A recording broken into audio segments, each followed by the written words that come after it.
तो गाइस, तो आज हम देखेंगे कूलाम का नियम और उसके व्यंजक को प्राप्त करेंगे। तो कूलाम का नियम दो आवेशों के बीच लगने वाले बल के बारे में बताता है।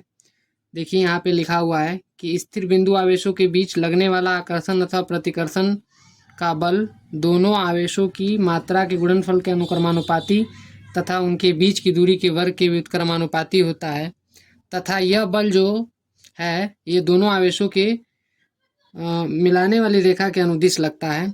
इसका क्या मतलब है कि अगर दो आवेश है, मान लीजिए एक आवेश Q1 है, दूसरा आवेश Q2 है, इसके बीच में अगर बल की बात करें तो ये जो बल है वो किस पर डिपेंड करता है, दोनों आवेशों के गुणनफल के अनुक्रमानुपाती होता है। इसका क्या मतलब है कि इसका गुणनफल अगर आप बढ़ाते हैं, इस गुणनफल का मान जितना बढ़ेगा बल का मान उतना ही बढ़ेगा।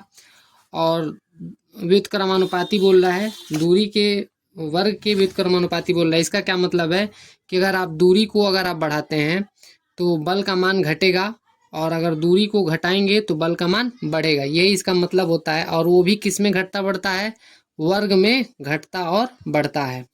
अगर इन दोनों को आपस में मिला दें, इन दोनों स्टेटमेंट को एक साथ लिख दें तो ये ऐसा दिखेगा आपका ये। तो इसको हम लिखते हैं F proportional to Q1 Q2 upon R square. उसके बाद जो है ये जो प्रोपोर्शनैलिटी का साइन है, ये जो अनुक्रमानुपाती का चिन्ह है, इसको हटाया जाता है तो यहाँ पे एक नियतांक आता है जिसे K बोलते हैं। और ये जो है स्थिर वैद्युत स्थिरांक होता है। इसका मान होता है 1/4πε0।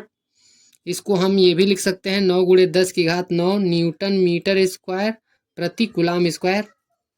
इतना इसका मान होता है। और इस K का मान जो है वायु के लिए ये दिया गया है और निर्वात के लिए